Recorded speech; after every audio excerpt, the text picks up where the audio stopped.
sebelum niat itu halal, tapi setelah niat menjadi haram, menjadi dilarang. Nanti ada penjelasan tentang apa saja larangan-larangan ihram.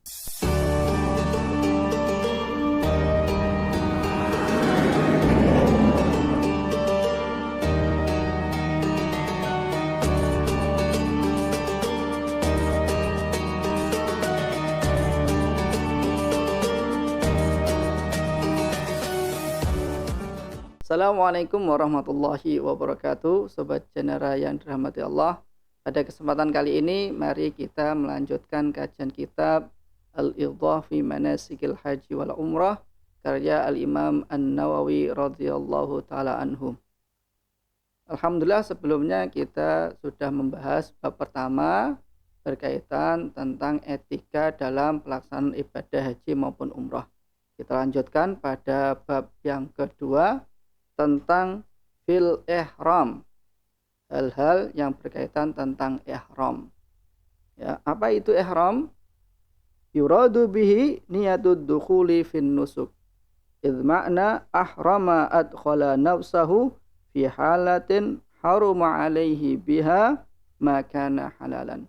Yang artinya niat memasuki ibadah haji maupun umrah.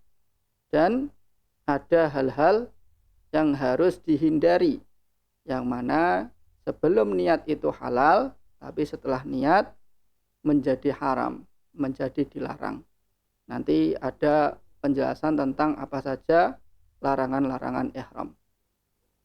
Selanjutnya, apa saja hal-hal yang perlu diperhatikan ketika seorang itu selesai melafadzkan ihram atau statusnya menjadi seorang muhrim. Faslun fi miqatil hajj. Yang pertama, ya, niat itu harus dari miqat. Ya. Apa saja miqat ibadah haji maupun umrah itu?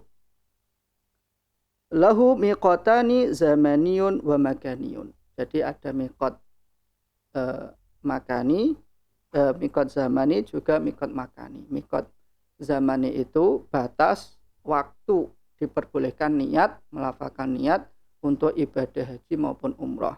Sedangkan miqat makani batas tempat untuk melafalkan niat haji maupun umrah. Amma zamaniyu fahuwa syawwalu wa dhu qa'dah wa ashru layalin min dhil hijjah akhiruha tulu'ul fajri yaumal aid. Miqat zamani untuk ibadah haji itu bulan Syawal, Dzulqa'dah, dan 10 hari pertama bulan Dzulhijjah, batas akhirnya sampai terbit fajar hari Idul Adha.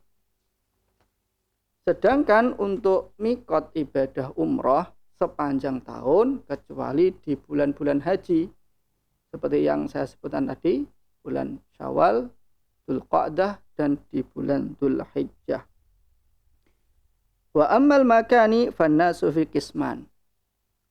Sedangkan miqat makani atau batas diperbolehkan untuk melafadzkan niat, ya, itu ada dua pembagian.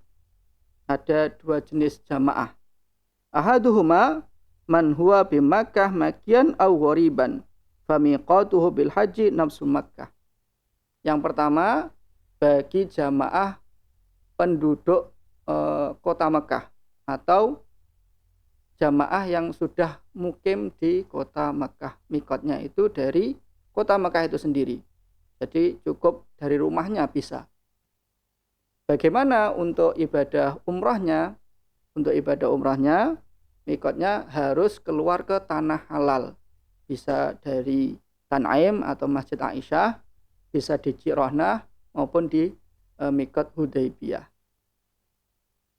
Wa qismus tsani ufuqi wa huwa ghairul muqimi bi Makkah wa miqatu khamsah.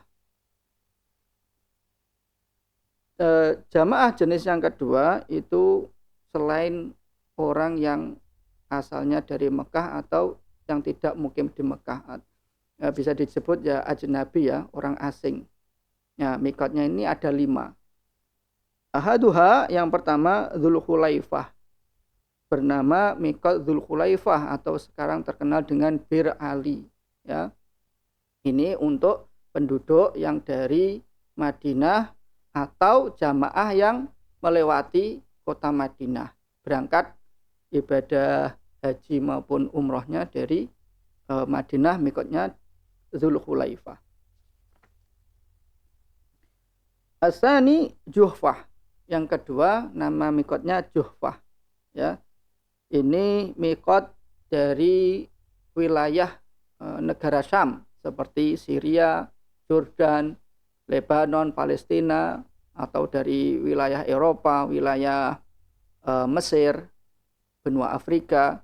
Kalau melewati daerah situ harus mengambil mikotnya dari Juhfah, ya. Atau apa namanya ini untuk ibadah hajinya. Kalau umrohnya misalkan nanti ke Madinah dulu, ingin ziarah ke Rasulullah dan ibadah di Masjid Nabawi, nanti mikotnya bisa dari Dzulkhulaifah atau Bir Ali, ya. Asalis yang ketiga Qarnun wa yusamma Qarnal Manazil atau dinamakan Qarnul Manazil. Ini mikot untuk penduduk yang berasal dari negara apa namanya ini, Teluk, ya, Khalij atau seperti Bahrain, Qatar, Emirat Arab. Nah, daerah situ ingin melaksanakan haji atau umroh bisa mengambil mikotnya dari Qarnul Manazil. Ar-Rabi yang keempat Yalamlam.